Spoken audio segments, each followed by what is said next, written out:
দিওয়ালি বা দীপাবলি ভারতের মোটামুটি সমস্ত অঞ্চলে সেলিব্রেট করা হয়, কিন্তু বিভিন্ন অঞ্চলে বিভিন্ন কারণে সেলিব্রেট করা হয়। উত্তর ভারতে কেন সেলিব্রেট করা হয়?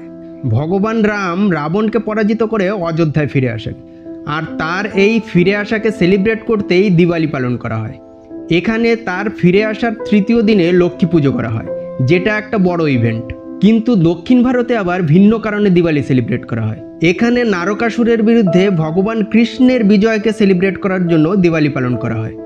অন্যদিকে পশ্চিম ভারতে যেমন গুজরাট, মহারাষ্ট্র এই সমস্ত অঞ্চলে দিওয়ালি সেলিব্রেশন ব্যবসা বাণিজ্যের সাথে জড়িত। এখানে প্রথম দিন হলো ধনতেরাস, যেটা নতুন ফাইন্যান্সিয়াল ইয়ারের সূচনাকে নির্দেশ করে। এই সময়ে এই অঞ্চলের ব্যবসায়ীরা পুজো করে, রঙ্গোলি বানানো হয়, প্রদীপ জ্বালানো হয়, মিষ্টি বিতরণ করা হয়। অন্যদিকে পূর্ব ভারতে যেমন আসাম, পশ্চিমবঙ্গ, ওড়িশা এই অঞ্চলে দীপাবলির মেইন ফোকাস হলো কালী পুজো, যেখানে দেবী কালীকে পুজোর মাধ্যমে শক্তির উপাসনা করা হয়। এছাড়া শিখ, বুদ্ধিস্ট এবং জৈনরা আলাদা আলাদা কারণে দীপাবলি সেলিব্রেট করে। কিন্তু যদিও সবাই আলাদা আলাদা কারণে দীপাবলি বা দিওয়ালি সেলিব্রেট করে, তাদের বেসিক থিম কিন্তু সেম, আর সেটা হলো অন্ধকারের ওপর আলোর বিজয়।